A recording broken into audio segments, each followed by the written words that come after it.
It is 6 o'clock. I will call the August 27th, 2024 meeting of the Wythe County Board of Supervisors to order. This evening we have Pastor Jacob Vanover from the Retreat Baptist Church to provide the invocation. If you would, please stand and remain standing for the pledge. Let us pray. Father, we thank you for your grace and your mercy. We thank you for our country.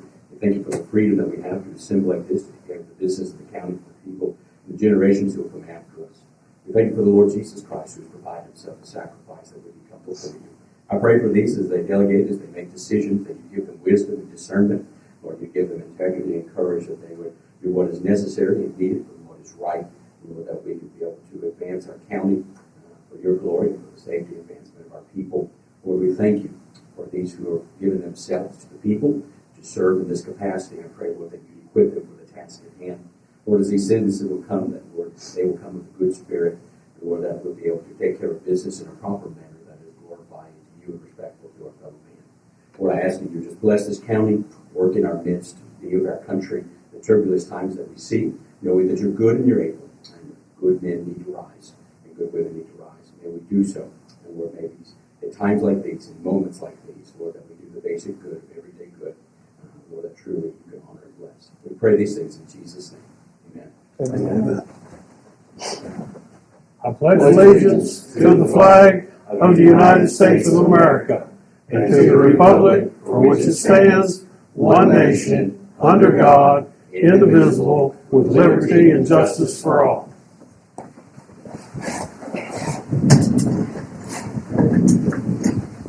All right, the next item on our agenda was a presentation of a retirement plaque from Mr. Rick Stoneman, who retired from the county. Unfortunately, Rick double booked, which if I was a bet man, I would say he is taking care of some grandchildren this evening. So we will scratch that, but we do have the introduction of a new county employee, and I will turn it over to Deputy County Administrator Hankins.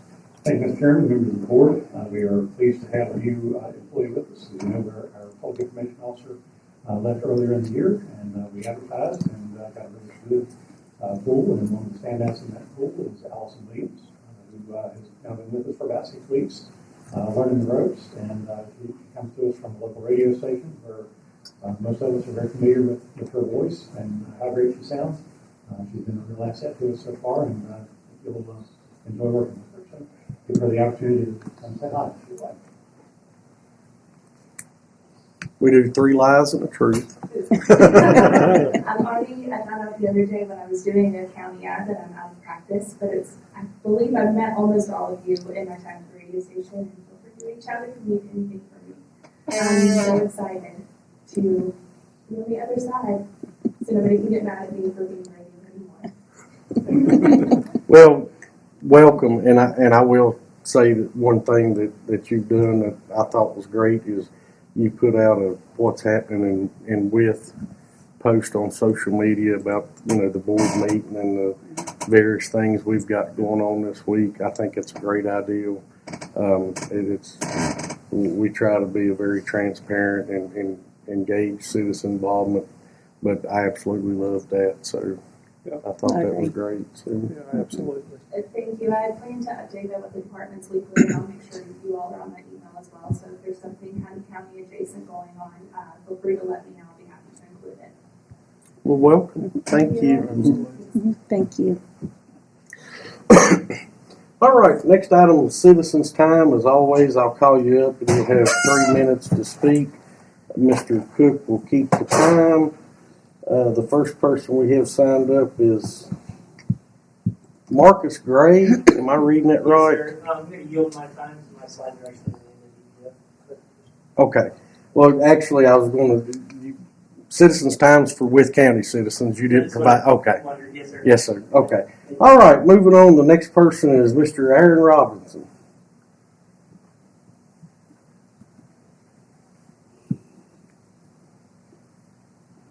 Good afternoon. Hope everybody's doing well. My name is Aaron Robinson.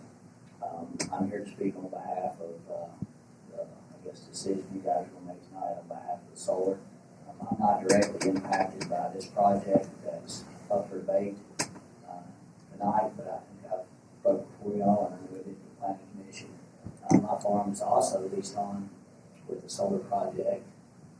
the same outfit. I do understand there's quite a bit of opposition. I understand the opposition. But I also understand that there's quite a few projects in place. We got portable toilets on the one over there now. It's about to wrap up. And I guess I'm still really having trouble understanding how there seems to be a prejudice that we can have certain projects, but then we're going to all of a sudden decide we're going to stop the rest of the projects, but there's nothing been put in place as far as ordinances to control that. I pay my taxes, I own the land. Our projects kind of back out of the way as well. If we don't want them, then let's do something to put a permanent stop to it. But until then, I don't really guess I can understand how you could decide a particular project's going to be a go, and then all of a sudden another one's not. That's really all I have to say. Thank you for your time. All right, thank you, Mr. Robinson. That's all the citizens we have signed up, so I will close citizens' time. The next item on our agenda is the payment of invoices. Each board member has received in their package a copy of the invoices that need to be paid. I'll entertain a motion from the floor to pay the invoices. So moved. Have a motion by Mr. Terry. Do I have a second? Have a second by Mr. Morgan. Is there any questions or any invoice that any board member wants to pull out? All right, here and then we'll do a roll call vote. Mr. Terry? Aye. Aye. Aye. Aye. So approved. The next item is the minutes from our previous meeting from August the 13th, 2024. We've all received those draft minutes in our package, and I will entertain a motion to approve those minutes. So moved. Have a motion by Mr. Burnett. Do I have a second? Second. Have a second by Ms. Lawson. Is there any corrections or additions to the minutes as presented? All right, hearing none, all those in favor signify by saying aye. Aye. Aye. Any opposed? The minutes are approved. Moving on to old business. The first item is the JCR solar appeal. Mr. Bear. Yeah, I guess I'll turn it over to Mr. Hankins. Thank you, Mr. Chairman, members of the board. Would you rather I stood at the podium or addressed you from here? You have a microphone. I think you're fine. This is an appeal of the Wythe County Planning Commission's finding that this proposed solar project in the Poly Flatwoods area was not in compliance with the adopted comprehensive plan. They have filed the appeal of the finding within the required time frame, but they have communicated through the county attorney and requested that the appeal be heard at this meeting tonight. Most of you are familiar with this project. We started talking about it probably 2 years ago when a proposed siting agreement came before you. We discussed that siting agreement last year, and the board took no action on that siting agreement. But in counties without zoning, solar projects can be approved by siting agreements or by being found to be in compliance with the county's comprehensive plan, which is required by your planning commission.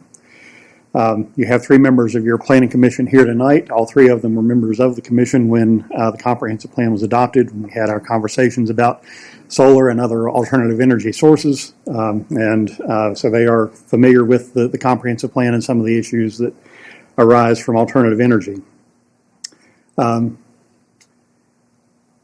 The comprehensive plan was unanimously adopted by the Planning Commission and by the board. So we've all had the chance to look at it. State code requires that those comprehensive plans are general in nature, so they are they touch on the topics that we need to address from a management perspective, from a legislative perspective. One of the things that's included is the future land use map. The future land use map is included in your comprehensive plan. Gives you a general idea of what you would like to be located in the areas of the county. Rather than go through my entire report, I would like to hit the highlights of the updated conditions, things that have changed since the Planning Commission heard this and decided not to find it in compliance with the comprehensive plan. Mr. Cook has been able to go out and take a look at the site. Mr. Bayer and I went out a couple of weeks ago and took a look at the site, drove through, walked through. It appears to have been extensively logged, between 25 and 30 years ago. Looks like a lot of clearing took place because most of the timber that stands on it is pretty young. Looks like it's 25 years or less for the most part, except for some larger trees that were probably kept from being cut during that logging. Walking around on it, driving around on it, it's easy to understand why it is an appealing site for a solar operator. The area that's proposed to be impacted is fairly flat. There's a lot of river rock up on that ridge. It's kind of hard for me to believe, but there's a lot of river rock from many years ago, and so that might impact its availability to actually be used as quality agricultural property. But that's not my decision to make, that's your decision to make. We have had some questions about the runoff impact, about its impact on the New River Trail, and if you look at the maps that were included in the packet, it appears that there are some substantial buffers. In staff's opinion, you probably still will be able to see the panels from select areas, particularly Lead Mines Road, Poly Flatwoods Road, at some points of the year when there's not foliage on the trees, but probably would not be a year-round look. One of the other things that we have in the plan is talking about the impact on scenic view sheds. So that's the reason why we talk about, can it be seen from the interstate, can it be seen from the New River Bridge, or from adjacent properties. We also look at cultural impact, and you have included in your packet a statement from the Commonwealth, the Department of Conservation and Recreation. They were not definitive in their statement. They of course are concerned about anything that might impact the New River Trail and the shot tower site, but they did not firmly come out against the proposal, but they did say that they would have to review it as part of their programmatic review when they get into the environmental and historic property review. The plan also encourages co-location of agricultural uses. They have worked out an agreement with Sheep Farm to locate sheep and graze the property once it has been developed. That addresses a significant part of that concern. We did spend a fair amount of time reviewing the traffic impact of construction of solar panels coming in. I know that's been a problem for the RWE development in Foster Falls. Poly Flatwood Road was just resurfaced this summer, so the impact of heavy truck traffic and additional turning movements on that new surface, along with the traffic counts at the intersections that they would have to pass through to get to the site, are still of some concern.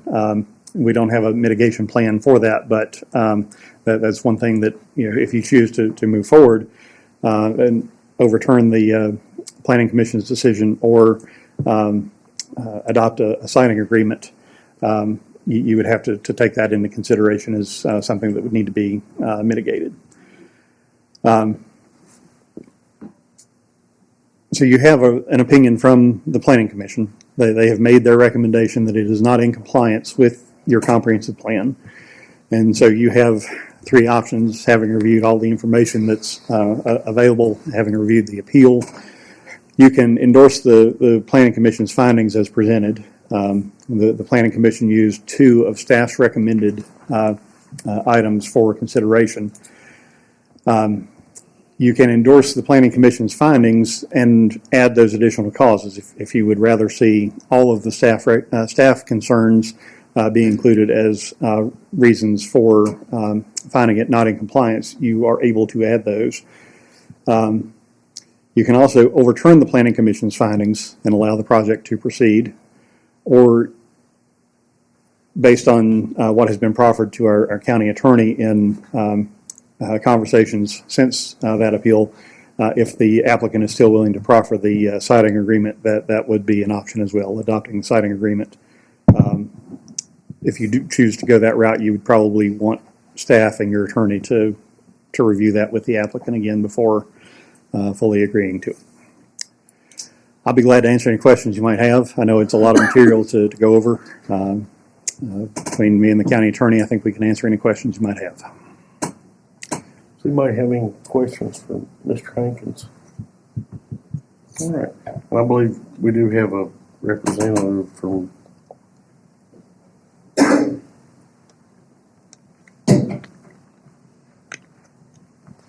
Good evening, Mr. Chairman, and other supervisors. I'm Jeff Matron with EDF Renewables. I'm joined here tonight by our project owner, Mr. Mitch Griggs, our attorney, Mr. John Kuvac, and Mr. Marcus Gregg of Grace Landscaping, who was just introduced, that will be proposing the sheep grazing at the facility.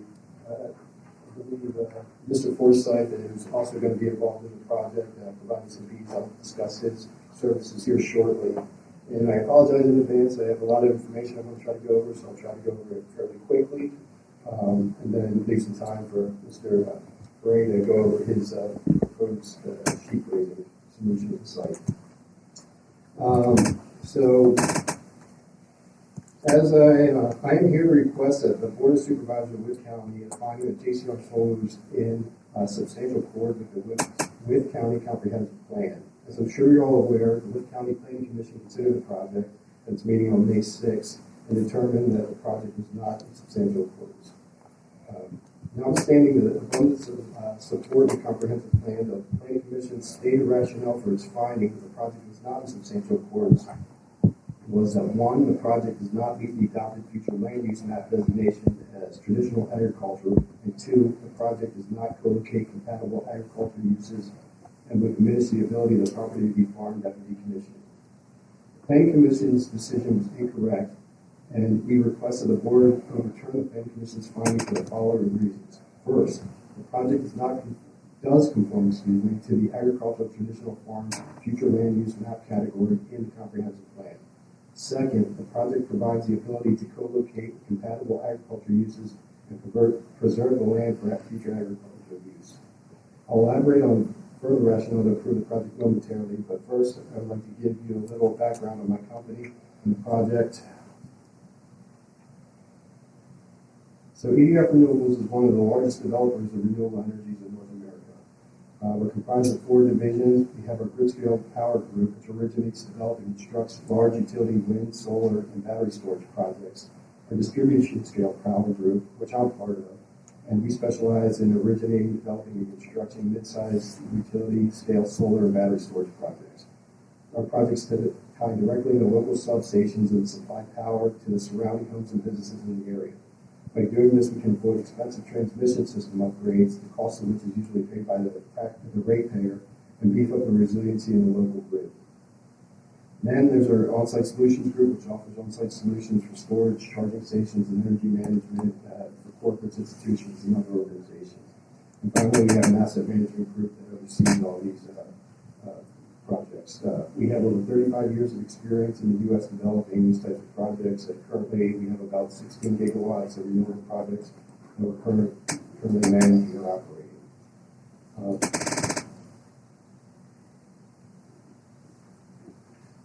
Our goal is to develop, construct, and ultimately sell JCR Solar to Appalachian Power. The rationale to develop this project is a direct response to an RFP from them. The project has been sized to specifically accommodate and is limited to the load requirements of the Austinville substation and will provide power to the local community. Aside from this project, EDF has significant experience developing solar projects all across Virginia. We have been and are currently working with Old Dominion Electric Cooperative to develop a portfolio of projects in each one of their various service territories. 3 of these projects are already in operation.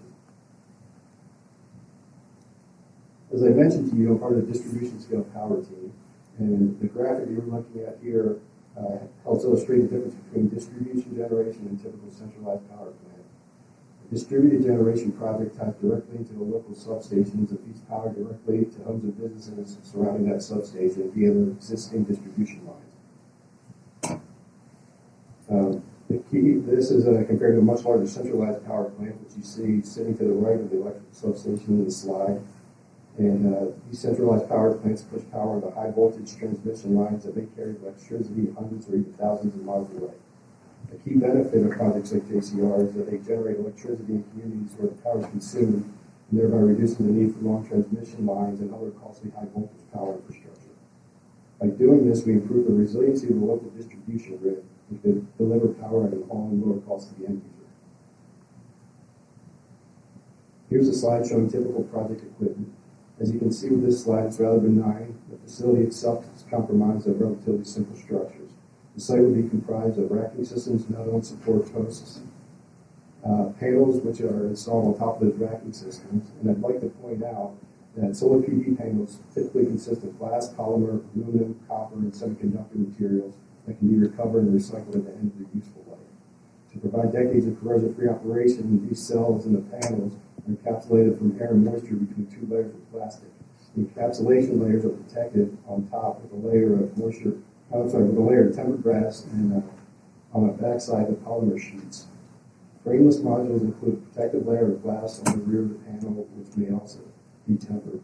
The plastic ethanol, vinyl, and acetate commonly provides cell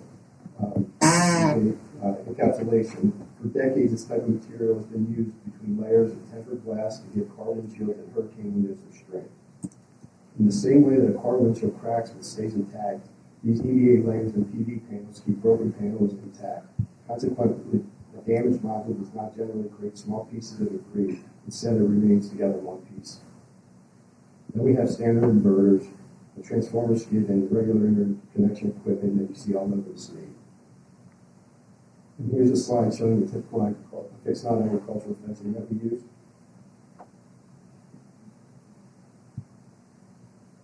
And I want to make it clear to the board that aside from the requirement that the board approve that JCR solar be found in accordance with the Wythe County's comprehensive plan, the project will still be subject to a far more rigorous review and approval process by the following local state agencies.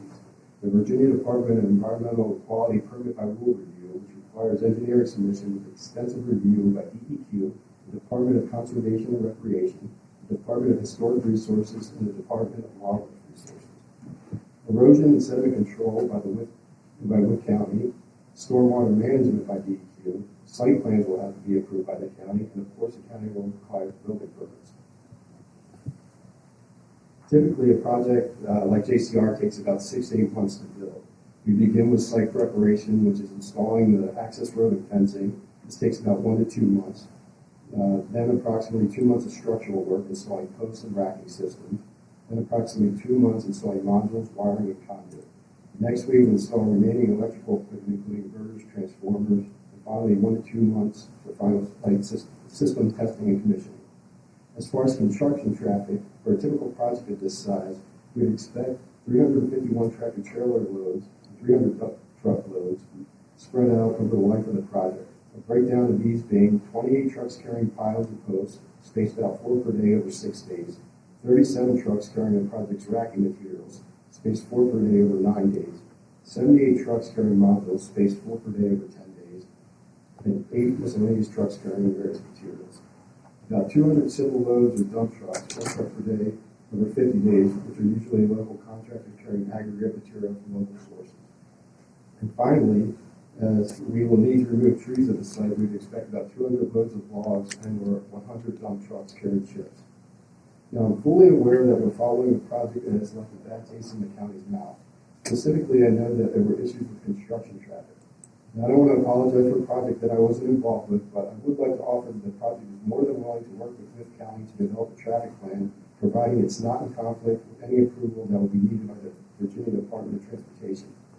I would also like to underscore that EDF Renewables is one of the most trusted names in the energy business. We go through great lengths to deploy projects that are good neighbors within the communities that host them. Furthermore, I personally live only a few hours from the project site, and I believe I've reached out to all of you on this board, and you all have my contact information. So if there are any issues, I'm very easy to reach. I sit only a few feet from the gentleman that runs the distribution scale power group at EDF, who oversees the entire operation. It'd be very easy for me to get focused on any issues that come up during construction.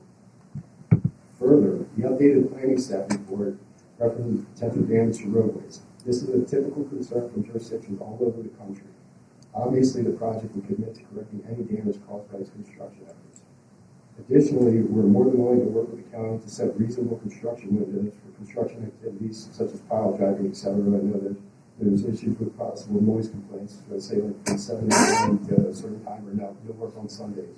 I mean, we're willing to work with you, so any concerns you have, please bring it to me. I'm more than happy to help you address those. Now, as far as the site, the project specifics, JCR is a proposed 16.8 megawatt solar project. This is the amount of electricity that will tie into the Appalachian Power Austinville substation. The project will utilize approximately 99 acres of the 170 parcel off of Holly Flatwood Roads in Lead Mine, Virginia. To the right of the slide, you see our proposed conceptual site plan. The rectangles represent the rows of connected solar panels, or what we will call the array. The equipment will be 17 feet or less, except for a small weather station that's basically a little, some fans that blow around a couple inches on a 20-foot pole about an inch wide. There's no proposed gravel access drive shown. There's a proposed drive and barge, as you can see here on the site plan. And again, no substation will be constructed. The project will tie into existing distribution lines. All the trees that will be cleared will be timbered, the stumps mulched, and removed from the site. Ancillary equipment can be seen at the turnarounds of the gravel access, which represents the extent of the footprint of concrete foundations and or impervious surfaces. As you can see, it's relatively small.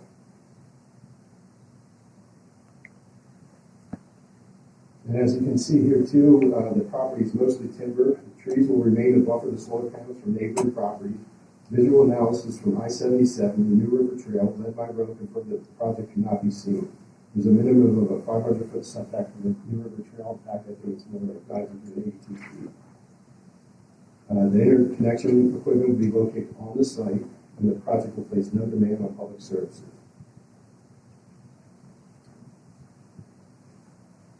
I would now like to address Wythe County's comprehensive plan and the abundance of support that it provides to show that JCR is indeed in substantial accordance with it. The comprehensive plan states Wythe County must consider alternative energy, renewable energy, sources that are environmentally cleaner than and sustainable in order to meet its increasing energy needs for the future. The comprehensive plan includes 10 general guidelines for siting a solar facility, and I'd like to walk through them one by one. Guideline 1, minimize the impacts of connecting to the energy grid. This is a distribution scale project, not utility scale. It has no negative impact on connecting to the grid. The project has already conducted an interconnection study with Appalachian Power, which found that the project is suitable and does not overload the existing infrastructure. Guideline 2, minimize site grading, topographic changes, and loss of productive soils. This project will require logging, grubbing, and clearing of approximately 100 acres of land. We note that the property owner is free to log and grub the property and plans to harvest the timber regardless of this project. The tracking system that we intend to use will have the ability to follow the existing contours on the site. Consequently, we anticipate little if any grading. Grading is expensive and we take every effort to avoid it. I would like to note that solar projects produce less runoff than farming operations. As mentioned earlier, the project will undergo a thorough review from Virginia's DEQ. Typically, upon the completion of construction, the solar site will be seeded and stabilized, and the soil will be able to rest and nutrients allowed to replenish throughout the life of the project. And after decommissioning of the site in 25 to 35 years, the property can be used again for its current purposes. JCR has also contracted with Graves Landscaping, as I mentioned earlier, who will work with the project to develop a seed mix and planting plan that will not only provide ground cover, but also sustenance of water sheet, which the project is committing to co-locate within the 99-acre project site. Heating and maintaining the ground cover so not to shade or interfere with the project's solar production. As I mentioned, I'm joined here, Mr. Gray will be here to discuss his services momentarily. And Grace Landscaping offers pioneering vegetation management solutions for solar power across Virginia. It's a dedicated family-owned business. They run traditional sheep raising, honey, and ecological services. Additionally, we've entered into a letter of intent to have the project's neighbors, the Forsyths, who are beekeepers, construct and maintain 5 beehives on their property border directly next door to the project site. They are here to discuss their services. Furthermore, as I've already discussed, PV panels typically consist of glass, polymer, aluminum, copper, and semiconductor materials, non-toxic materials. Our sites are monitored 24 hours a day, 365 days a year. Any damaged modules are quickly replaced to ensure optimal site operations. Guideline 3, encourage siting on previously developed areas as opposed to undeveloped areas. The guideline states that you are encouraged siting on previously developed areas. The property had previously been developed as a residential purpose, which is in fact a form of development. Not to mention there is a former lead zinc mine 1,000 feet from the proposed project site. Guideline 4, encourage facilities that offer direct benefits to local and/or on-site users to the extent possible. Solar projects produce at the times of peak demand, offering power at a low fixed cost. As I mentioned earlier, distributed generation projects tie directly into the local substation, thereby reducing Appalachian's power need for costly high-voltage transmission upgrades. In addition, this project will assist in grid resiliency and have the added benefit of appealing to business consumers who are interested in local renewable energy supplies and sited projects. To that end, I contacted the local Joint Industrial Development Authority and inquired as to the demand for renewables in your business attraction and retention activities. According to them, renewable energies are in demand for modern manufacturing projects, etc. A letter from this agency was submitted to the Wythe County Administrator. Guideline 5. Avoid lands identified as prime farmland or those designated as environmental conservation. This project property is neither prime farmland nor is it identified for conservation. Anyone who walks this site can tell you that it's not suitable for cultivated crops, period. The properties adjacent to or in the area of designated conservation areas are also restricted from development will have a chilling effect on conservation efforts and make these nearby properties de facto conservation areas as well. Again, this project property is neither prime farmland nor is it identified for conservation. Guideline 6. Avoid lands having historic, cultural, or scenic significance. The staff report prepared and submitted to the Wythe County Planning Commission notes that the view shed from Lead Mine Road would experience the most visual impact from the site. Lead Mine Road is approximately 1.5 miles from the project. Kimley Horn conducted a line of sight analysis and concluded that the project would not be visible. We picked a location that was directly in front of the project that appeared to have the most direct line of sight. I have an analysis of this and I can show you that momentarily. As far as the same report's comments on historic, cultural, and tourism, staff mentioned the Andrew and Sarah Fulton House on Kohler. This is a private residence not open to the public. The house is approximately a half mile from the property line. The project is not visible from this private home. The project is not visible from the New River Trail. It's set back at least 1,000 feet and heavily wooded buffer between it. The state of Virginia has well-defined permit and approval process for solar projects. State agencies, including the Department of Historical Resources and Department of Wildlife Resources, will review the project and will ensure impacts to cultural and natural resources are avoided or mitigated. Guideline 7. Encourage co-location of agricultural uses. Use solar. The project proposed using guidance from the Virginia Pollinator Smart Program to establish a pollinator habitat was since committed to using a seed mix appropriate for grazing of livestock, as well as introducing beehives to enhance pollinator populations in the surrounding area. This is in fact more beneficial to agriculture community in this area than its current use or any other realistic use. Guideline 8 provides sufficient setbacks for roads, residences, views, etc., and include effective landscaping buffers and maintenance provisions.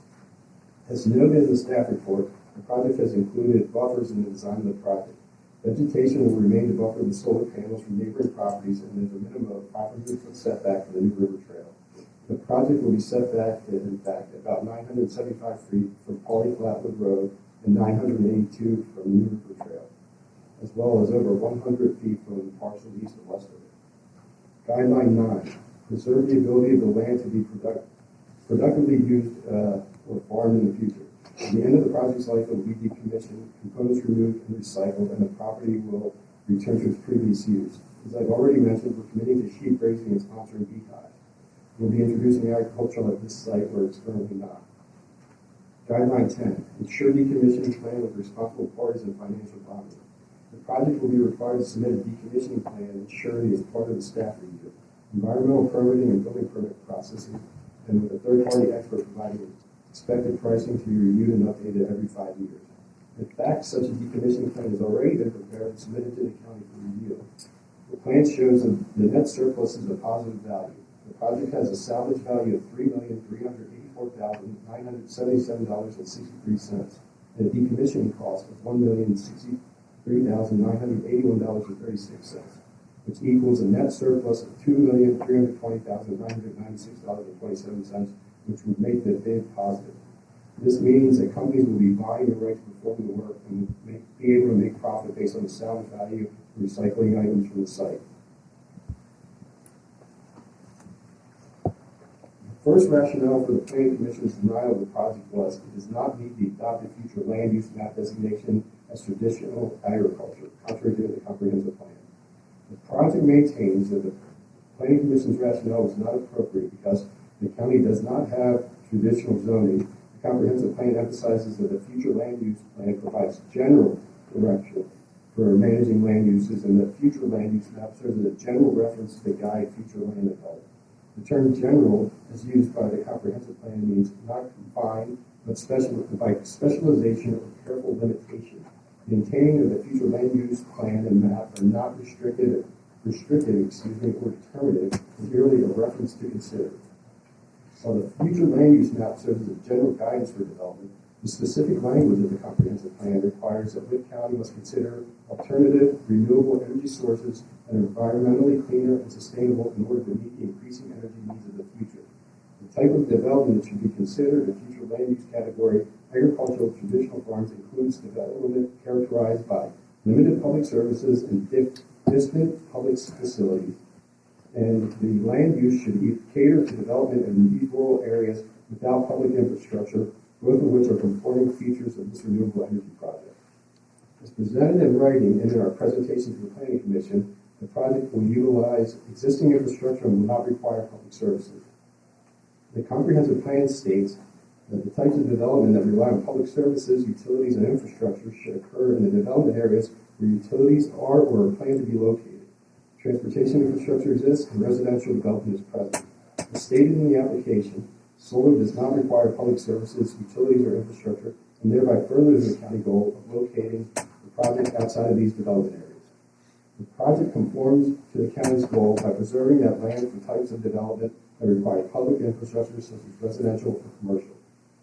Contrary to the Planning Commission's decision, this type of development is well suited for agricultural traditional farms, future land use, and fits within the land use description and the development character of the land provided in the comprehensive plan. The second rationale for the Planning Commission's denial of this project, it does not co-locate compatible agricultural use and would diminish the ability of the property to be farmed and after decommissioning, contrary to the comprehensive plan.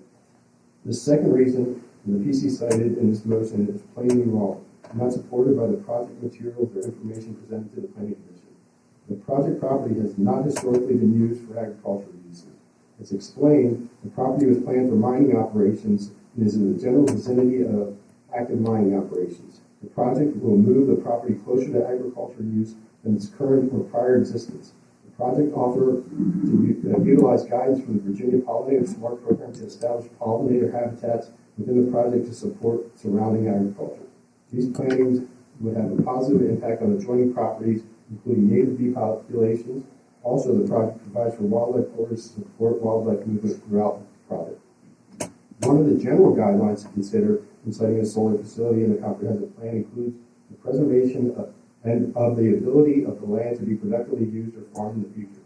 As stated in the application, unlike other types of development such as residential or commercial, solar is an impermanent land use that preserves land use flexibility for the future. Once a project is decommissioned and the applicant's lease with the landowner expires, the land can be used for agriculture, timber, or other uses that the landowner or county may need at that time. The project saves the land for permanent development and allows for microbes within the soil to replenish, which improves soil quality. This particular property is currently used for timber, and the majority of the property is not suitable for crop cultivation.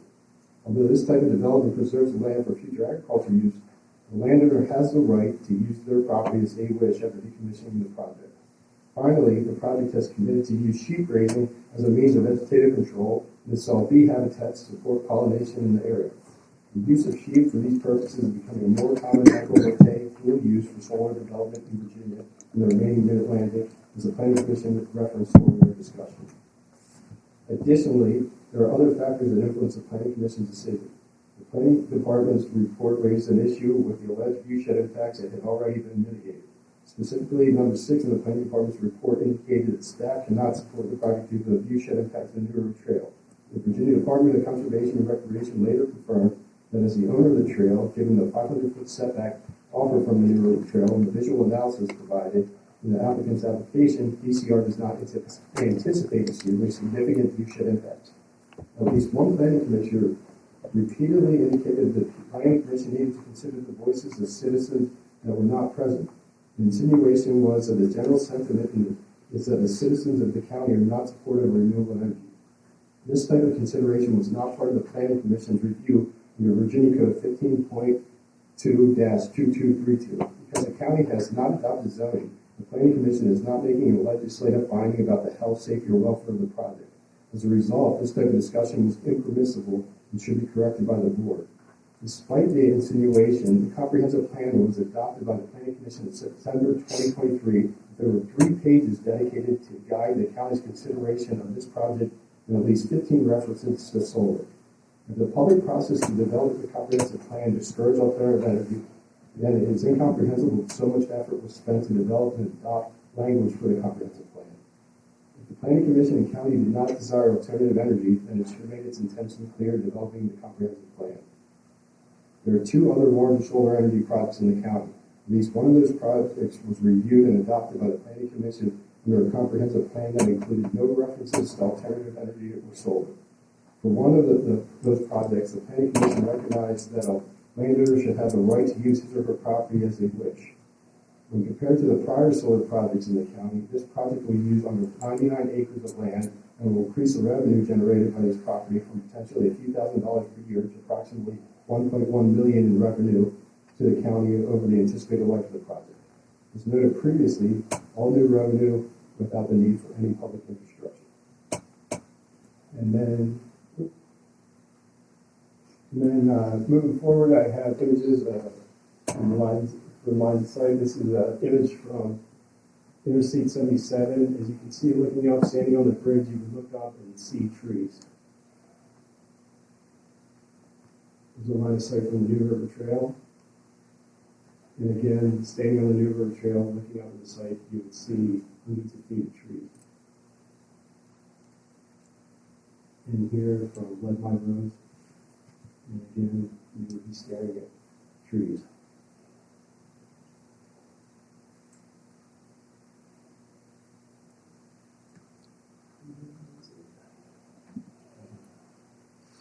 Okay, and then if I could briefly touch on the local benefits of the project. The project will produce electricity locally for the local distribution grid. It supports AEP's carbon reduction goals of a net zero by 2045 and the state of Virginia's goals of 100% carbon-free electricity by 2050. The county can also expect local stimulus from the project in the form of using electrical, mechanical, and civil contractors, as well as meal and lodging for others. In addition, the 37,500 megawatt hours of electricity the project will produce is the equivalent of providing clean electricity to approximately 3,500 homes. Further, as I've already mentioned, according to your local development authority, renewables are in demand for modern manufacturing projects, etc., and would benefit the attraction or retention of direct investment into your community.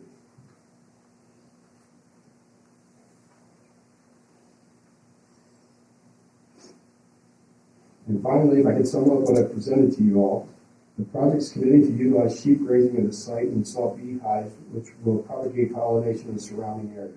These measures will turn a property which is not currently into an agricultural use. The project is decommissioned and removed at the end of its useful life, and the land may be returned to its previous use. And again, decommissioning and removal is paid for by the project, not the landowner or the county. As mentioned earlier, project components of salvage value, including steel posts and copper wire, solar modules, and other electrical equipment may be recycled. With all that being said, the comprehensive plan emphasizes the general nature of the future land use plan map and the requirement to consider renewable energy resources. In this context, when a planning commission is making a finding under Virginia Code 15.2-2232, substantially in accord is interpreted to mean largely but not wholly. In addition to the elements of support listed above, the project complies with almost all of the solar guidelines and aligns with the county's goals and visions throughout the comprehensive plan. JCR Solar humbly requests that you overturn the Planning Commission's decision from May 6, 2024, and find that the project is in fact substantially in accord with the Wythe County Comprehensive Plan. So thank you, and with that being said, if I could just bring up Mr. Gray to discuss the sheep raising that we're proposing at this site. Thank you. Thanks, Jeff. Mr. Chairman, members of the board, as Jeff mentioned, my name is Marcus Gray. I'm the president of Gray's Landscaping. My wife and I graze sheep on solar farms. We've had animals on 9 farms to date, totaling over 4,100 acres. If you look at the barriers for people getting into farming or expanding an operation, the 2 biggest obstacles are land access and capital with which to operate. We're providing a service, maintaining vegetation on these sites on land that we don't own. We don't have to pay the taxes on. So that's a low entry point, easing into solar farms. The average flock size in Virginia is 30 ewes. On this site, about 100 acres, we'll be looking at probably 80 ewes. Because ewes have lambs, and you have to have lambs to service those ewes. So you have to be at any time of the year looking at upwards of 200, 240 sheep on the site seasonally, and then scaling back for winter.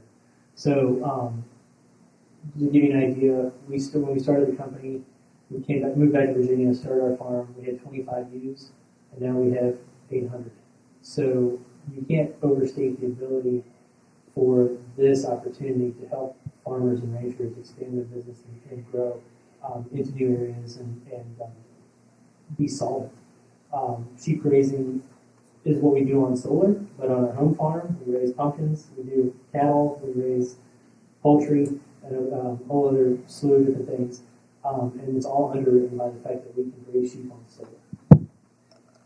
So, Jeff talked a little bit about the benefits of grazing for soil health and building carbon in the soil and future use for what you might do with the property after decommissioning. So I'm not going to belabor that.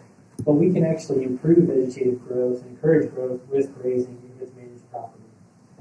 So we're adding nutrients to the site. We provide mineral to the sheep, so we're remineralizing the pasture with nutrients that are missing. 80% of what the sheep eats, if they eat out of the mineral bump, goes through. So if the site needs phosphorus, the sheep will eat phosphorus out of the bump and redeposit on the site. So we don't need a soil test. The sheep can instinctively tell what they need to eat based on what's left in the pasture. And then the animal performance does really well. We're rotating on larger landscapes, and having a site like this gives us the ability to manage solar like a farm. During part of the year, we could put the breeding rams on this site. We could put rams to grow out, lambs to grow out on the site that are going to go to market, or we could put ewe lambs there to grow out, to get them away from their dads and their brothers for obvious reasons. So there's a lot of benefits to our operation. Parasite resistance. We breed for that, but being able to rotate on these landscapes and not having to come back for at least a month really helps with the internal parasites. So this project, as you can see by the internal proposed roads, it could easily be divided into quarters. So we could spend a week or 2 in each paddock, which is about 22 acres, and then be able to get around for a month or longer without having to have the sheep set foot on the city ground. So why sheep? The solar industry has a need to maintain the vegetation. 2 or 3 years ago, I told you the average per acre per mow price in the Commonwealth of Virginia was $100 per acre. We proposed a per acre per year price for grazing, and so we can easily compete with mechanical mowing. Although we do offer backup mowing, supplemental mowing is necessary for plants that the sheep don't eat, especially as the site is newly established, pokeweed and things like that might come up in the seed bank or birds drop. But over time, as the site becomes better for sheep, it will be better managed with sheep. So we can shift the plant composition away from unpalatable plants or emergent plants that might be a problem in the industry, shading the panels or being a fire risk, to being probably 80% grazing, 20% mowing. And then over time, the sites will support more animals as well as the pasture fills in. When we lamb on pasture, the animals, they're out there 365, 24/7, especially on the larger sites where we have the forage to go around. So we talked about the community benefits a little bit, dual land use, we're stacking values. And, the siting agreement, the landowner gets the rental payment for the solar, the county gets a siting agreement, and then me as a farmer, I get compensated to control the vegetation. Then also I have more places where I can grow more animals. So I have even more ability to produce income off the same land, where it's not just generating power, we're generating land. We sell lamb inexpensively compared to the box stores to try to get more people to eat it. I just picked up 10 lambs from the abattoir today. But we sell them for $12 a pound. So if you go to the box store, you'll get $15 to $18 a pound, depending on the cut. So it's not an inexpensive meat, but we're trying to help people get access to it. And then the jobs, my wife has done a lot of work on the economics of sheep, working with the American Sheep Industry Board and the Land Board, and essentially our two technicians that we would have to manage each solar farm, we have to have two for safety reasons, body system, I could have a heart attack and nobody knows I was out there. The two technicians are the equivalent of $175,000 a year in economic activity in the area. Housing, food, gas, lodging, whatever they might be doing. But that's not an insignificant contribution to the local economy, in addition to the meat sales and the meat consumption. So, what we try to do when we talk to the general public about coming to meetings like this and talking to you all, but spreading the word that this is a viable option. We demonstrated being understocked. We did a pilot project with Dominion, even during a wet year, that we could reduce the mowing by half. They're mowing these sites potentially 5 times a year or more. Like I said, it's $100 per acre per mow. It adds up, especially if there's any cost change in terms of weed eating or anything like that. And then buying local land is something we work on a lot. And just the commitment that EDF has made to being more environmentally friendly. It's a renewable energy site. It should be environmentally friendly. I actually live 2 miles from the Monroe site that Jeff talked about, and I've never heard anything bad about it. It's got good screening, vegetative screening from the road. But just like Wythe County, in Pennsylvania County, we've got projects that people complain about, but this isn't one of them. So I think there's an opportunity here to grow agriculture, but also to add diversity to the economy. We talk about traditional land use. Around World War II, the United States had about 50 million sheep. Now we've got 5 million sheep. So there's a huge amount of growth potential to recover the sheep population. We're importing 3/4 of the land that's consumed in the United States. So there's a demand for that product, but we're just not providing it. So that's something we're working toward. So like I said, start to grow. Other support businesses are going to come on for the ride, veterinary supplies, people who sell trucks and trailers, any sort of agribusiness is going to be bolstered. But most of the jobs are actually going to be meat processing, but retail sales, grocery stores, restaurants, event venues. If you go downtown, graze on Main, we try to get land in there. That's what we try to do in every locality we work in. And so in the climate goal, this thing that doesn't really butter the bread, but it is something that is concerned to some folks. It's like, how can we use agriculture to actually benefit the environment and reduce runoff and things like that. So happy to answer any questions about the sheep operation. I know I talked about the site specifics fairly quickly here, but it just depends on the time of year and how old the project is and what our goals might be for the time for the operation, what kind of animals are out there for how long. But our goal is to have animals out there year-round, which would mean a lower number of animals for a longer amount of time, or we would put a higher number of animals there for a shorter period of time, seasonally. So, that would be happy to yield to the next presenter. Thank you. Thank you. Again, I appreciate you all. I think that wraps up our presentation. So if there's any questions you have for us, I'm more than happy to answer. Jeff, I apologize. I missed, what was your last name? Macheron, Jeff Macheron, Macheron. I do have a couple questions. In regards to JCR and just some of the stuff you said, and you talked about Y'all are following a project that we've had complaints about. You're actually following several projects that we've had complaints about. How often does JCR sell their projects, change their name, develop a new LLC? Well, this particular project, as I mentioned, we're designing this, we're developing this to build and sell to AEP. It's in direct response to an RFP that they put out. So the idea is to sell this project directly to AEP. And one of the questions we had is the electricity that's created, where is it sold The to? substation. So when I work on a distribution scale level, is we build projects inside the substation, tied directly into the substation.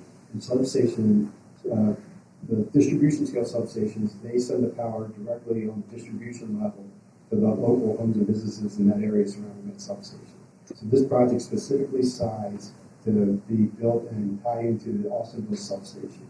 We ran a system impact study with AEP, and the project specifically sized that substation. So it's going to tie in and be pumped out to the local businesses surrounding that substation. And you were talking about the monitoring system that you folks have. Do you have an employee that is going to live in Wythe County, so if something does happen in the middle of the night, they can be there quickly, or what type of time frame or response time are we looking at? I mean, immediately within a day or two. I mean, we have a command center, like something you see in NASA in California. So if it catches on fire, you're telling me it's going to take you a day or two to get here? No, I mean, that's what I'm talking about. You just said a day or two. No, I thought you were talking about like a damaged panel or something. Well, regardless of what happens, if something happens, immediately if there's an issue. But you're not going to have anybody that lives within a reasonable district or reasonable distance. We have technicians throughout the country within every region, so they can be here. I mean, depending on the issue. Right? To clarify, I thought you were talking about if a panel's damaged. Well, I tend to go worst case scenario and then back down. Fire, yes, we would have somebody out here immediately. We would know immediately. We monitor 24 hours a day. We would know immediately, and we would respond accordingly. Does anybody else have any questions? All right. Well, thank you, sir. Appreciate all your time. Thank you. Thank you. I'll open the floor up. I'm not sure what the, I believe we have 30 days, Mr. Farthing, to make a decision. I'm not sure what the board's.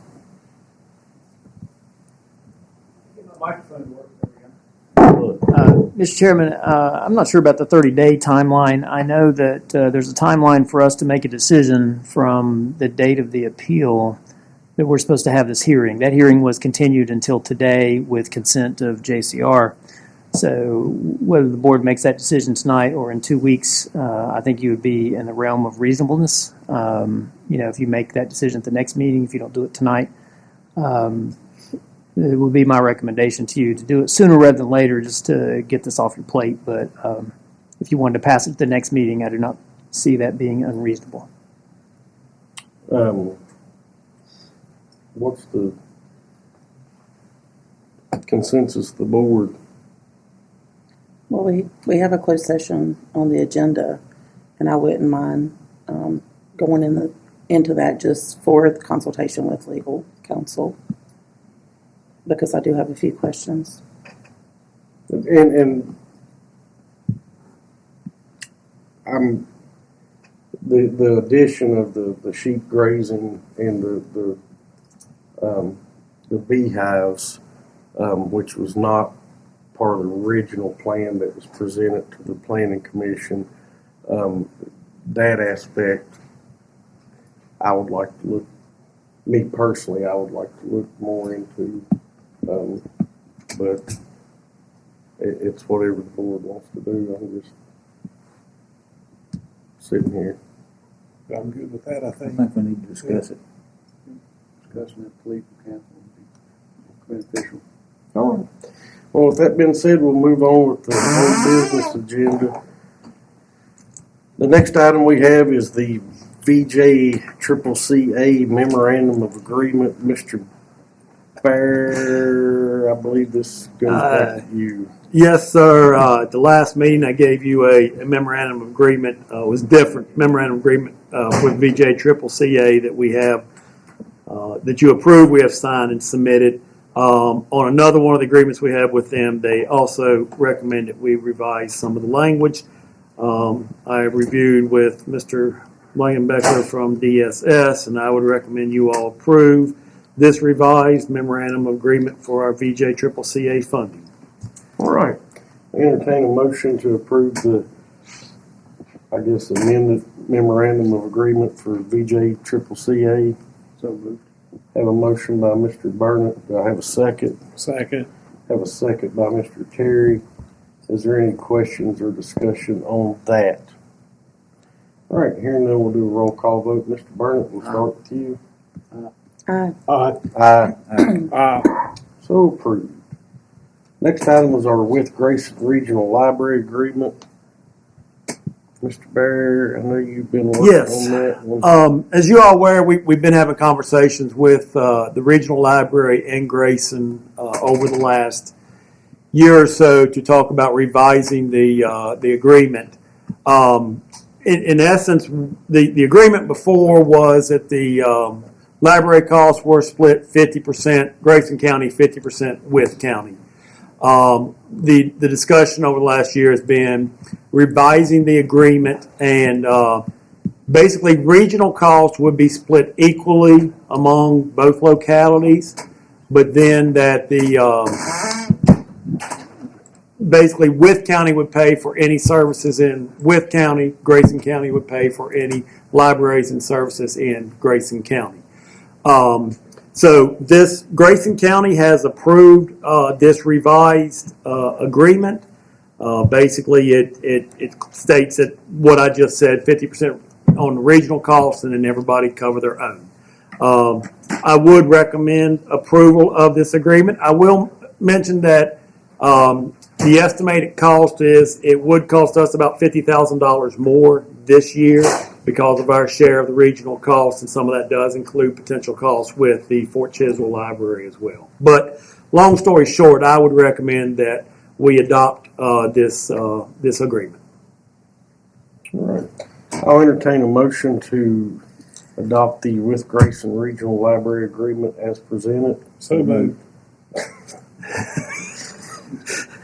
I will take a motion from Mr. Terry, a previous library board member, and I assume a second from the current library board member, Mr. Morgan. Got it. All right. Any questions or discussion on that?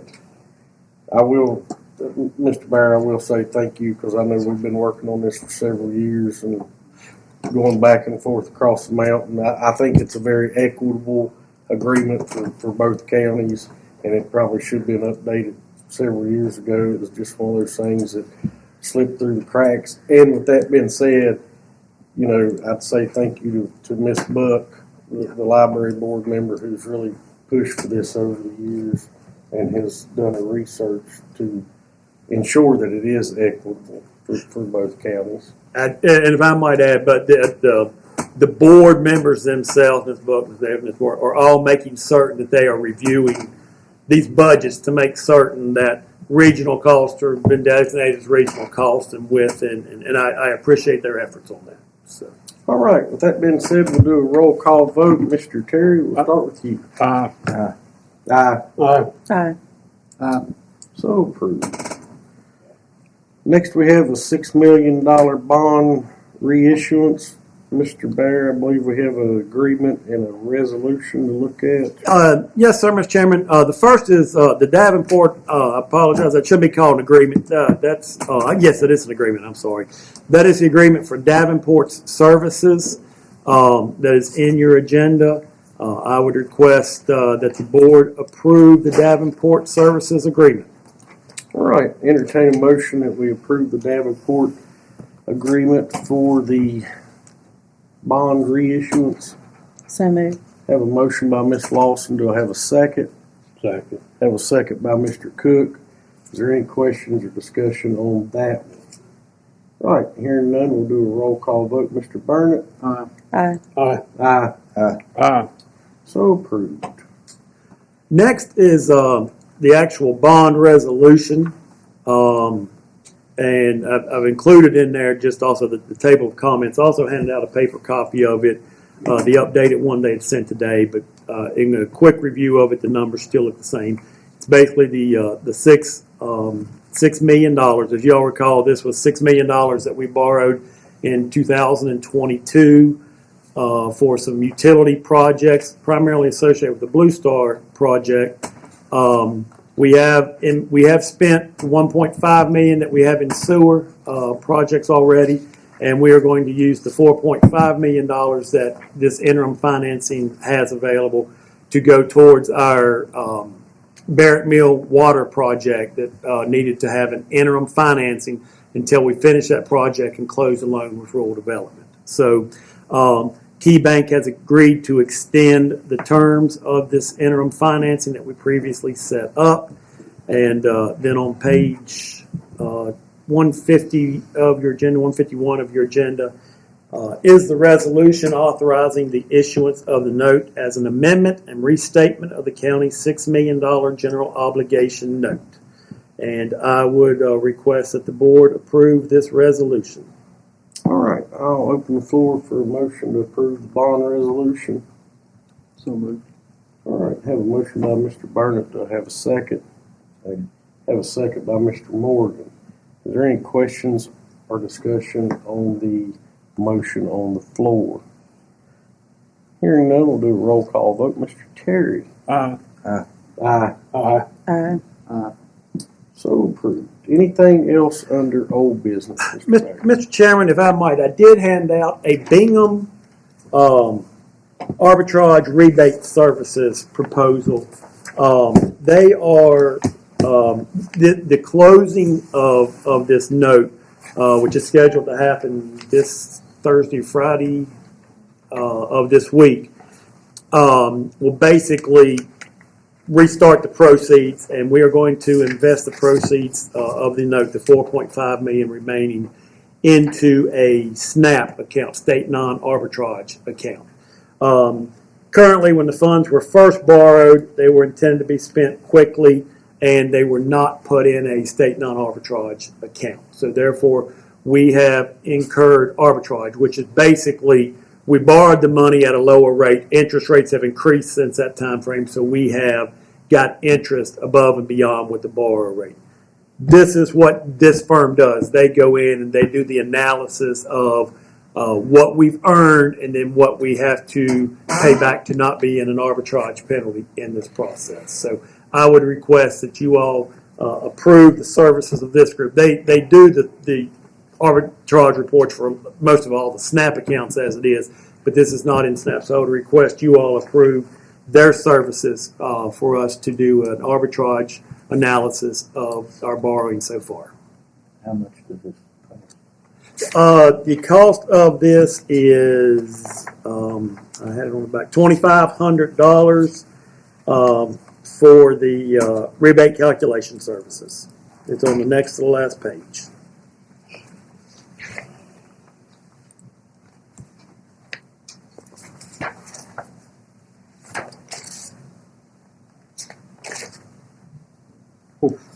But we've got Miss Woods has been working. We're basically from the date of the time we took this, we'll be working with Miss Gwen, pulling all the bank statements we have to show the total interest earned during that time frame. So staff is already working on the paperwork to submit to them. All right, I'll entertain a motion to accept the arbitrage rebate services contract as presented. So moved. And a motion by Ms. Lawson and a second by Mr. Cook. Is there any questions or discussion on that? All right, here and then we'll do a roll call vote. Mr. Burnett, we'll start with you. Aye. Aye. Aye. So approved. Anything else under old business, Mr. Barry? I do not have anything else. Thank you, sir. Mr. Hankins, do you have anything? I do not. All right. Move on to constitutional officer reports. We have the treasurer, Miss Gwen. I know we've received her treasurer's report in our board package. Good evening. Good evening. It'll be short and sweet tonight. As the chairman recommended, or suggested, Excuse me. Mr. Hankins has thrown me off. As he stated, the financial report was included in your board package for this meeting. As you will see on the first page of the financial statement, our general fund had a July 31st balance of $45,520,612. And that amount is also included in the overall funds that total $78,689,735 that we have in our various accounts through month end. That's all that I have regarding financials, just giving you those numbers. One other item I did want to touch on, at the previous meeting earlier this month, I had Ms. Collins to distribute to each of you a list of properties that are being offered for the real estate tax sale on Thursday of this week. So I just wanted to touch on that since I had the opportunity. I'm sure a lot of you are probably getting questions about those properties. We do have a lot of interest in several of the properties, so this, I hate to say I'm looking forward to this sale, but it's always good to have people interested in buying these properties. So we are offering 15 parcels, and they range all over the county. We'll retreat down to Speedwell, down Grayson Turnpike, into town of Wythe here. We have properties out near Shecky School, over toward Grouse Ridge, Ramsey Mountain Road, out toward Stony Fork, circle back around the retreat, actually through Blacklick as well. So with these and selling these properties, no, it's not idealistic to sell the properties. A lot of these, as you will notice, are tied up in estates, and it's just the fact that the person that's listed is in all probability deceased grandparent or great-grandparent, and there's so many heirs that it's hard to settle at this point. So it comes down to this, essentially ends up being the only way to settle the estate is to sell it, collect the taxes that are owed, which if any parcel owes more than 2 years of real estate taxes, we can pursue a real estate tax sale, just to kind of give you that caveat. But if we recoup all tax, penalty, and interest that is owed as of Thursday, this sale will bring into us $95,000 of taxes that are currently outstanding on these 15 parcels total. And some of these parcels are delinquent for 6 to 7 years. I have some that go as far as 12 years at this point. But a lot of these were turned over about 3 years ago, so the owners, if it's not in a state, the owner, and even if it is, the owners have had ample opportunity to pay. They've been notified, and they've been notified some more. So that's where we stand with all of this. Auction is Thursday afternoon at 2 p.m. at the Weaving Center. So if you'd like to buy a property, come out. We'll sell you one. I don't, legally, and Mr. Farthing can stop me, I don't think we're eligible. Fair game. And I will say, I will say that Miss Gwen, and I can't remember the firm that, TCS. Yeah. Is the actual taxes. yeah, they do their due diligence trying to notify every potential heir with legal process, and unfortunately that's sometimes very difficult. But she was mentioning that, some of the properties have been on the list for several years.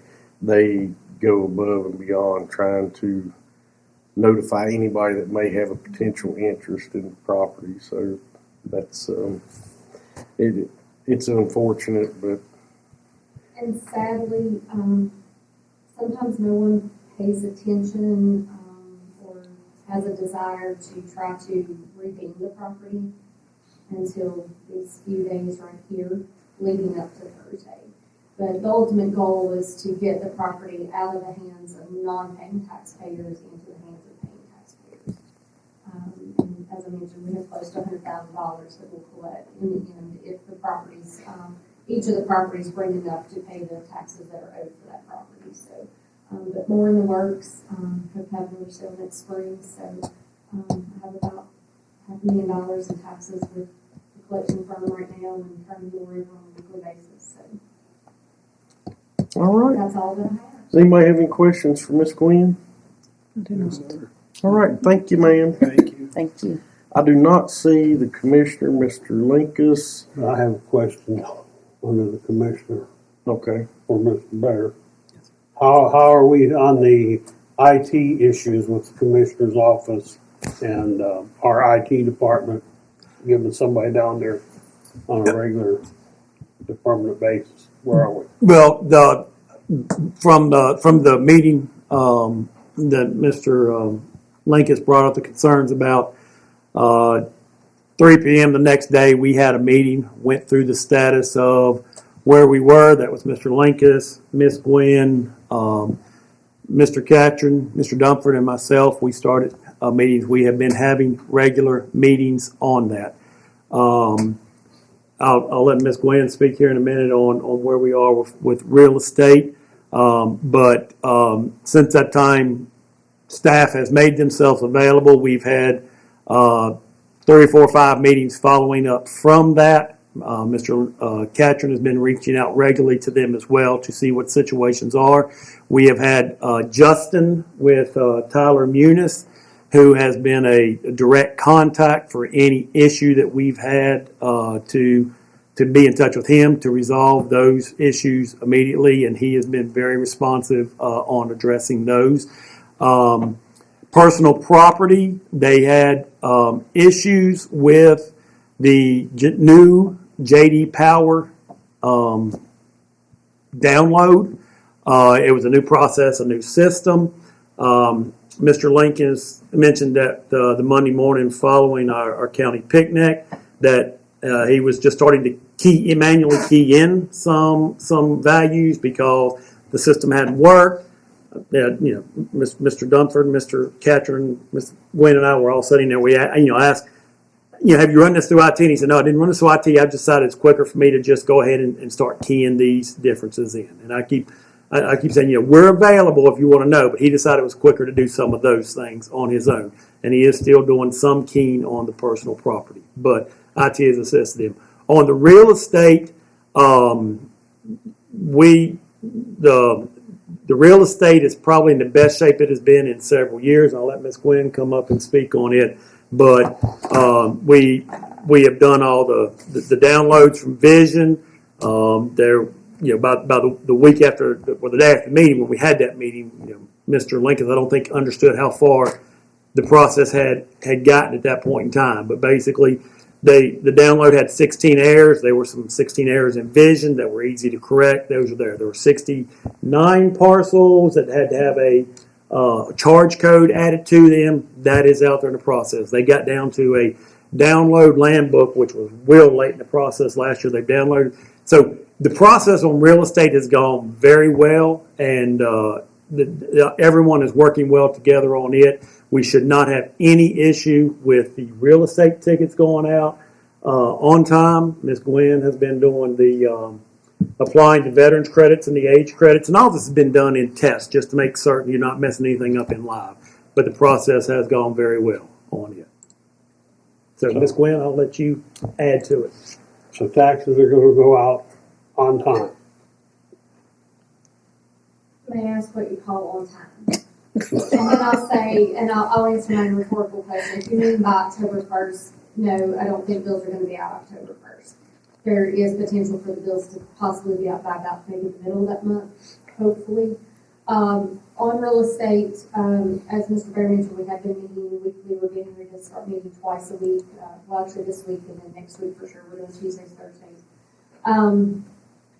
In the test environment for Muniz, Mr. Catron had done an import from Vision in, and he's been working with the Commissioner's office to get those errors corrected. There's some things that I think have just come over all weird.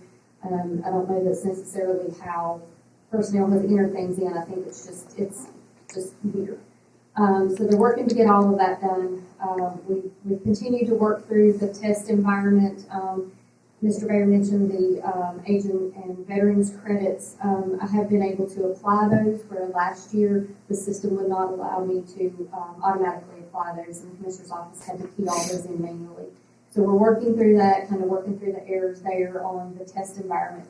So moving over to training environment, Mr. Catherine has started the whole process again, worked with Mr. Lucas to go through all of that. They've encountered some different errors on the import that they're working through. But I think it's just the fact that the data in Vision is a constant moving target, because the data is continuously being updated on a daily basis of things that they have going on related to real estate. So he's worked through that. I think they've gotten maybe to some point that they've hit a few snags and they've had to start again. But real estate is better than we've been in a long time. We have not been in this position or this good of a position at this point since 2021 taxes.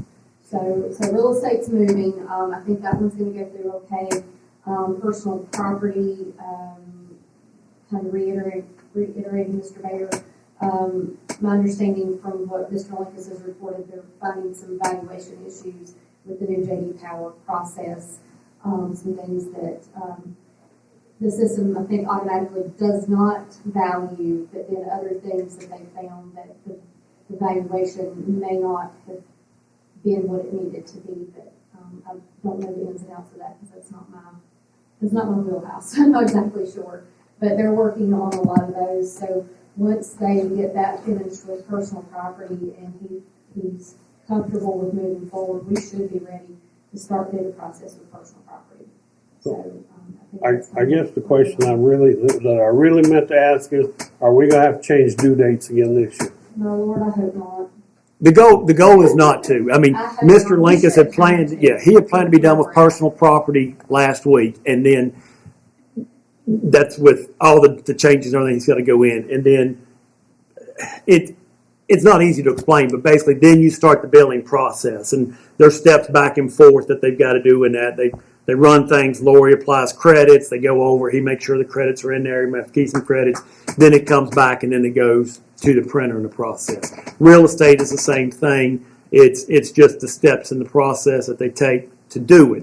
But there aren't anything right now, especially in real estate, that are throwing up any delays, or that the situation we had last year where we didn't even get to the land book until close to January last year, something like that. In November, December, Yeah. something like that. So those things are all sitting there. So the goal is, yes, to have them out in plenty of time. We will never have them out in the time that they used to be on David Souther's system. So, there was used to have them out by early September, early October in the process. The steps and everything to do it do not make that feasible, but they should still be out right now, provided we don't hit anything that creates any problems. We should still have them out, like she said, by October, in plenty of time before the December 5th due date. I think probably by mid-October is probably going to be our early date. Just because of knowing, especially on real estate, with where we are in the process and everything that has to be done, and just knowing the time that it takes. Of course, we get in line with every other locality that's sending bills into the printer. So it takes about a good week and a half, 2 weeks for my bills once I send them to the printer, or combined total time for the proof to come back, me approve the proof, and to go in the print queue to get back into our mailboxes. That's about a 2-week time frame. So as long as I have the file out to the printers at the end of September, maybe the first few days of October, we should have the bills in the households by mid-October. So that's kind of what I'm thinking on real estate. Personal property, I don't see any major issues there. So whenever the Commissioner's Office can finish their work there, we should be able to start moving with that as well. But I'm thinking mid-October is going to be the earliest, but somewhere in that range. Don't shoot the messenger at this point, but I think that might be where we are. I just don't want to change the date. You know, I hope we don't have to change the date because. Well, the only date I want to change is you keep saying mid-October, and I don't get excited about birthdays anymore. But there ain't nothing sucks the wind out of my lungs like on October 17th getting my taxes out of the mailbox. So if you could just hold mine, I'll come by and pick them up. Let me have one day. Because it's actually happened several times since I've been on the board. Just don't check your And phone I on swear I birthday. think Lori does it on purpose. Well, I'm aim like, for the 16th, and that way you'll have a better day on the 17th. there you go.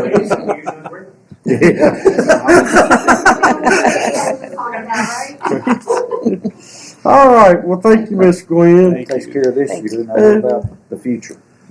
There is I have provided both of them some draft RFPs that we have put together. Well, not with the other, we've stolen. Yeah, the two attorneys sitting in the room. There's no plagiarism in local government, but basically sent to them. What we have asked them to look at is what we can put out saying it says just looking for a tax software program, but we want to include some specifics of things we know we've had problems with and software that needs to interact with to put in that. They are looking at that, but their top priority is getting the tax tickets out. So there is a software vendor that seems to be really well received in the state right now, and we're certain they will be one of the ones responding. But we will finalize that. They've got that. They've looked at it, but we'll finalize that after the tax tickets are done to put that RFP out. All right. Sheriff Foster is not here. He decided his daughter's first high school volleyball game was more important. I would tell Allie good luck, but they're playing a retreat, so I'll keep my mouth shut and move on. I have got a suggestion that we're about an hour and a half, so we'll take a 5-minute recess.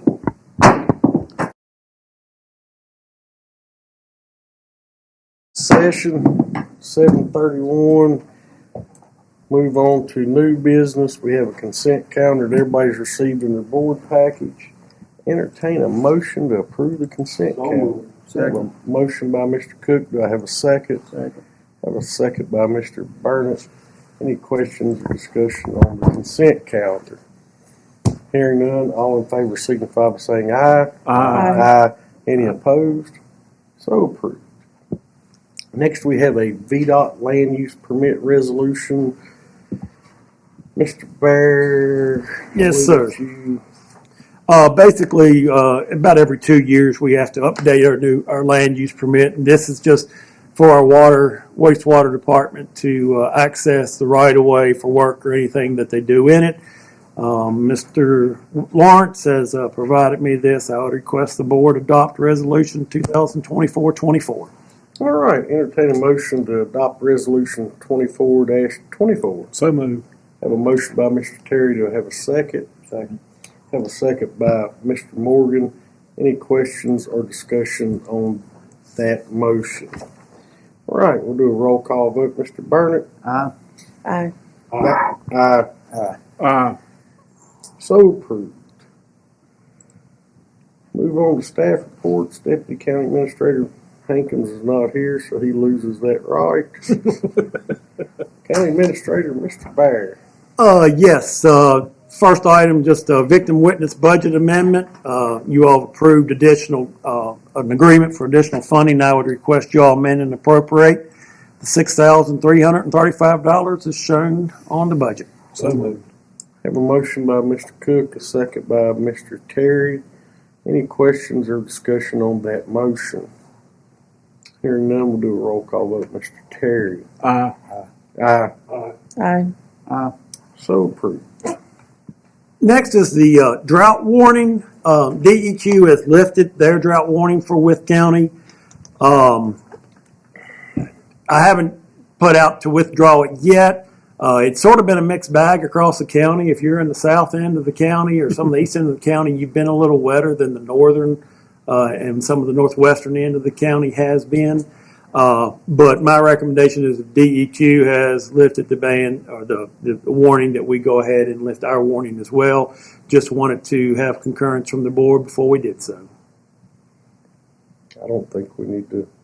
Unless y'all want to take Does anybody action, have an unless there's issue anybody. on that? I don't.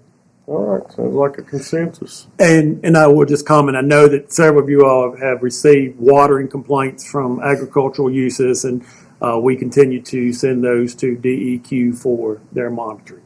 Thank you.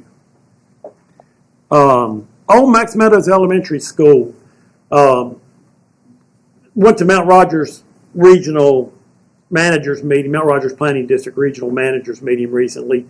They have been requesting from all localities any properties that they have that may be eligible for brownfields assessment. A lot of localities use them for old industrial buildings. Some of them have been using for old school buildings.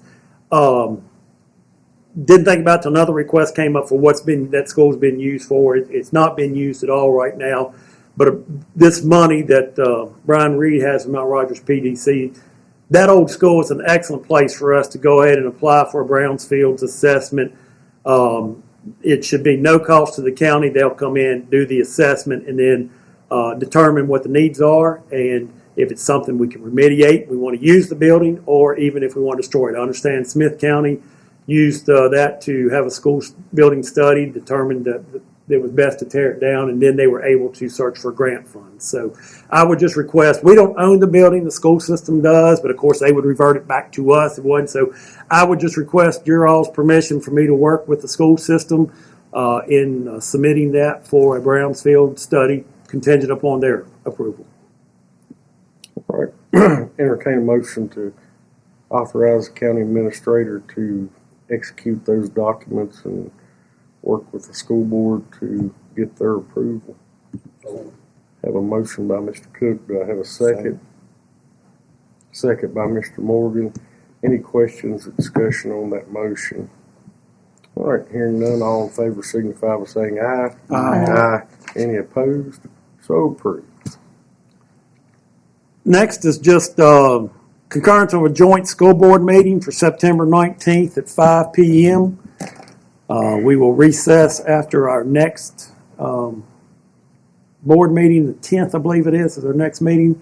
Recess after that, meet at the school board office for a brief meeting, and then I always like the September meetings because you base a budget off of a certain number of kids. You start the school year with X number of kids. It's a good time just to say, okay, we came close on the budget. We're way over. We're way under the process. So no action needed as long as you all are in agreement with that. We'll go ahead and look at recessing our next meeting until September 19th. Does anybody have a problem with that date? No problem, but may have to have Mr. Hankins look at a new date for the Emergency Service Commission meeting. That's right, yeah. It was supposed to be that night as well. So move it to a different day. Okay. And then the last item was Virginia Business Ready Site Grant. You all aware of that? The grant amount was received in $5,134,000. The JIDA has submitted an application for $425,000 to go Virginia, and our local match is looks at $1.7 million. We still do not have the performance agreement. I put this on here hoping that maybe the JIDA would have a performance agreement from the state so we could address this, because we would like to get this started as soon as possible. Mr. Manley has a schedule out there. It's got the construction starting later in the year next year. I just always like starting construction as early in the year as you can in the better grading months, and that way you don't have to worry about weather delays and stuff like that. But the engineering and things will take time on it. I don't want to ask you all to go ahead and authorize us to execute the performance agreement. I think it would be better to go ahead and get that and then bring that to you all or through Economic Development Committee to you all, either one, as soon as we have it ready. But just wanted to share it with you, and if y'all got any questions, but definitely we will be proceeding with the paperwork on it. Does anybody have any questions for Mr. Barry on that? No, sir. No, sir. And informational items, I've got there one, Mr. Morgan, the tax software system RFP that we've already covered. and the other is the VDOT revenue sharing of roads. There's two roads, Grandview and Meadowview, that were originally approved for funding in 27 and 28, but VDOT will have some money available in 26 and 27. I would assume it's probably from some other applications that came in that people didn't follow through with, so the money's coming available.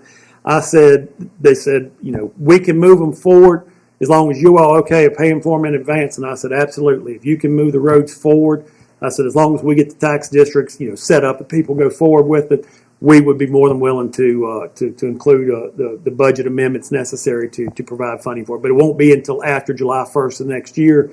So I don't think any action is needed. I just wanted to let you all know that since they have money, we're trying to move those projects up earlier to get them started.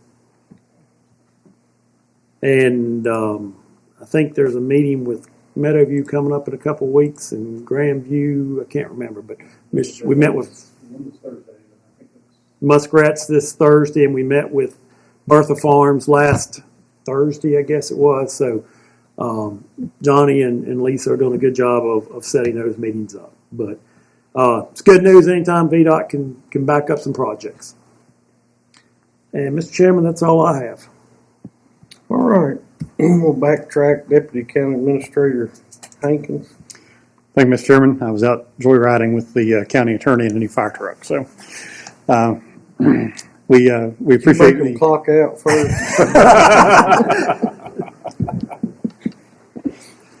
We do appreciate the fire trucks. We've had three of the four delivered. The fourth one should be delivered Friday of this week if everything goes right with the shipper. And once we get the titles to those vehicles, we'll go through the DMV, get everything titled, and then we'll start getting those out to the fire departments after Labor Day. So looking forward to getting those trucks in service. Anybody have any questions about the fire trucks? No. Second action item I had asking that you authorize construction at the Rural Retreat EMS station. The bunk rooms for that station have been located up a flight of stairs, and it's not a great flight of stairs. For employee safety, we've put out a bid to try to provide main level living and sleeping quarters for our EMS providers. We've got some carryover funds to help pay for that, and so the bid responses we had ranged from $28,700 to $225,000, so a pretty wide range. Lilly Construction of Lebanon, Virginia. I'm not sure that we've worked with them before, but they have the low bid and seem qualified to do the work. So we would ask that you authorize staff to proceed with a construction agreement with Lilly Construction in the amount of $28,700. Were they way low, or was there somebody closer to them? The next one was local, and they were $39,000, so about $11,000 difference. This is about a 60-day project, as specified in the bid, so it should be done fairly quickly.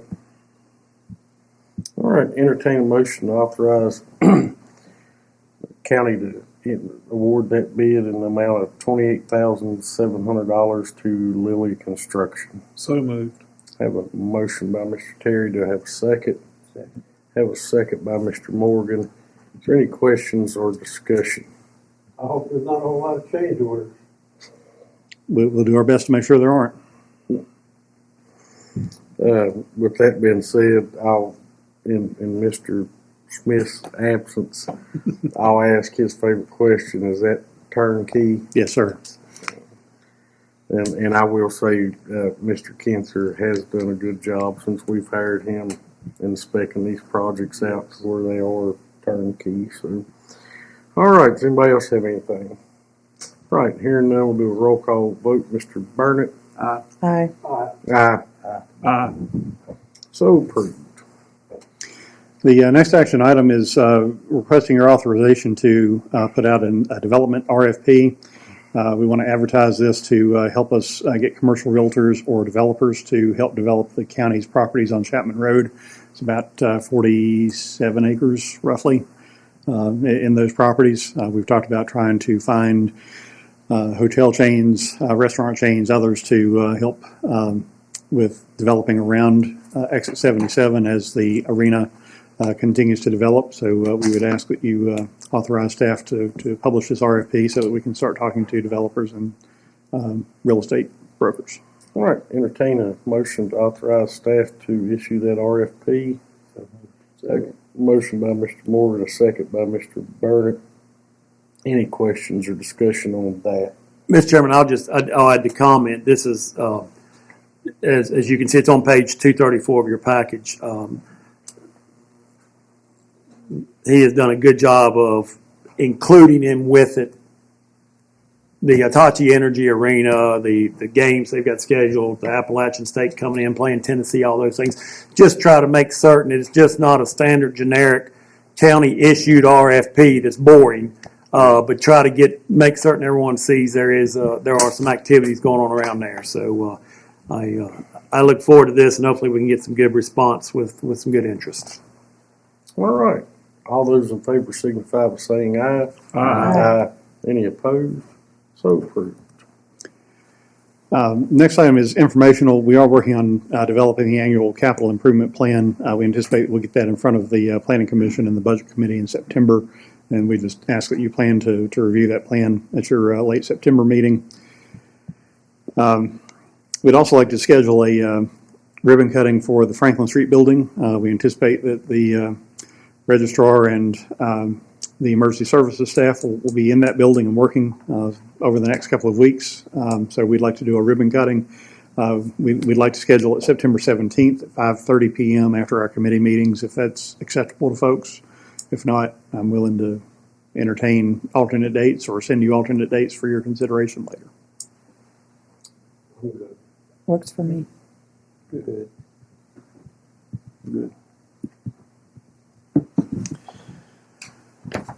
And I put a memo out in front of you. I do like to occasionally be the bearer of good news. And so had the Regional Improvement Commission meeting this morning in Abingdon. The allocation for this year has officially been set at $713,390 for each of the 14 localities in the transportation district. So distributing $9,987,460 from the gaming tax proceeds at the Bristol Casino over the last operating year. That leaves the commission with an operating reserve of $41,500, and that's for audit, legal, insurance, and accounting. We're unlikely to use it, but we held a reserve back for that purpose. We expect that checks will be issued this week. They may not be received until after Labor Day, but we expect the accountant will issue them by the end of this week. They, by code, do have to be used for education, transportation, or public safety. You've committed to spending 100% of the proceeds to public safety. And we also have to report back for audit purposes to the commission every year that we have spent the preceding year's funds the way that we promised that we would do that. So I would ask that you authorize me and the finance director to certify our fiscal year 2024 expenses to the commission. All right, entertain a motion to authorize Mr. Hankins and Ms. Woods to certify our FY24 expenses were spent as intended. All right, I have a motion by Mr. Cook. Do I have a second? Second. I have a second by Mr. Terry. All those in favor signify by saying aye. Aye. Any opposed? So approved. Continuing in the good news vein, the broadband expansion, they are on track to finish in the window that they were supposed to. It looks like next summer is when they will complete the final 11 cabinet areas. Point Broadband is working diligently to get that project wrapped up. I've heard from a fair number of folks who have now been able to connect and are very happy with the speed of the service and the customer service that they're getting so far. Anybody who's watching this who wants to check and see if they have it available can go to pointbroadband.com. There's a check availability button. They can just check and see if their address can be served by Point Broadband. If not, should expect to be by next summer. I've got a lot of photos of the seating at the Hitachi Energy Arena. Went by this afternoon and inspected. The press box is nearly complete. They have a lot of seats attached to rails. The collapsible seating at the goal end is nearly complete. They still got to put some seats on there, but they've tested it and everything worked as it should. So I'm anticipating that probably within 10 days they'll have wrapped up the seating project. The hockey team is expecting to put down the initial ice sometime the week of September 19th, and they'll start having some team activities in late September and early October as they do the tryout camp and get ready for the season. We do have a bid out for the paving on that project. The engineer indicates that they've had some initial interest from some of the large paving companies in doing that job, so we're hoping for some competition there. Done a minor update to the network and sound there, and have met with the local group that's putting together a Christmas lights event. They're going to try to do something similar to the Speedway and Lights concept, using the majority of the property so cars can come in, drive around, and see animated Christmas light displays, and stop at the arena, do some activities there and at the barn. So these are the folks who were doing the Main Street event for Christmas, but now have moved out to the arena for those activities. So excited to see what happens with that. And I'm really excited. I've got a photo in your package. Litton Construction is working on the portage points. That Miller's Creek portage point has turned out much better than I anticipated. It is really going to be a nice, pretty park, and is going to provide some really good access to the water. I'm very pleased with how that project is turning out. I think it has surprised everybody who's been on site there at just how easily accessible it is and how pretty it is. So I think that's going to be a nice spot. Of course, we'll have to ask the sheriff's office to help us patrol that as another park location, but if it gets used as intended, I think we're all going to be happy with that. That hits the highlights of my report. I'll be glad to answer any questions you have about other parts of the report or anything else that has come to mind. Does anybody have any, excuse me, does anybody have anything for Mr. Hankins? No. I just want to say it's the most good news you've had since you've worked here. Well, let's pile on one more thing. I do want to point out that we have billed so far for over $400,000 for ambulance transports. We're not going to see that much. You get negotiated rates with your insurers, and so it'll be a smaller amount than that. But for our first 4 months of operating, that's a pretty big lift. And our providers are doing a very good job. I'm very happy. We've been able to cover a lot more shifts recently, so things are going in the right direction with that. But we will have a better idea probably by the end of November, 1st of December, how we're doing financially. It's really going to take being in operation for a full year before we really have a good handle on where things are and where they're going, but I'm pretty happy with the results so far, particularly in the patient care, getting folks the care that they need, and just really proud of our providers and our staff for keeping things going as well as they have. Is the 30,000 all we're getting from the 400, or is that just what we've got back to date, but there's still more pending? No, sir. That's all we've received so far. That's all we'd received by the end of July. Since then, we've gone up over 100,000. The treasurer's not here; she's not giving me an update this week. But I would expect to see an update from her by Friday of where we're at. Medicare and Medicaid take 120 days from the start of an agency to start paying. So we really haven't started seeing the bulk of the Medicare and the Medicaid payments come in, and that accounts for nearly 75% of the calls run so far. Those are the primary insurers, and you would expect that because generally it's going to be the older population that's going to call for an ambulance. So you would expect Medicare and Medicaid to be the majority of your payer share there. So I'm just curious as to what kind of percentage on return we were looking at. So, I can tell you on our calls that we've completed the adjudicated calls. Lead mines and rural retreat rescue squads were generally running about $350 to $380 in revenue per call. On the ones that we've had so far, we've averaged about $452 per call. So we've been averaging more per call. I can't tell you if that's going to last. I think it's probably due to most of the calls that we've had adjudicated have been paid by Anthem or other private payers rather than Medicare and Medicaid. So I think that's going to skew the data higher. I think it will probably come down closer to the average that lead mines and rural retreat we're getting. But so far it's looking promising. Mr. Hankins, and I can't tell you the page number, but we've got an invitation to bid on the fire and EMS station for the garage door replacements. Yes, sir. Do we need to take action on that? I don't believe so. We just have put that out last week, so we won't get bids in till I think it's September 19th. So we'll bring that to you at your September meeting for your review. All right. Anything else? No, sir. All right. County Attorney, Mr. Farthing, you have anything? No, Mr. Chairman, I don't have anything to report. All right. We'll move on to board reports. Mr. Terry, we'll start with you. Nothing at this time, sir. All right. Mr. Morgan, Nothing at this time. Mr. Cook, Nothing at this time. Ms. Lawson, Same, nothing at this time. Mr. Burnett. Mr. Bear has responded to our emails, me and Mr. Smith. So there's nothing at this time. All right. I've got a couple of things. Mr.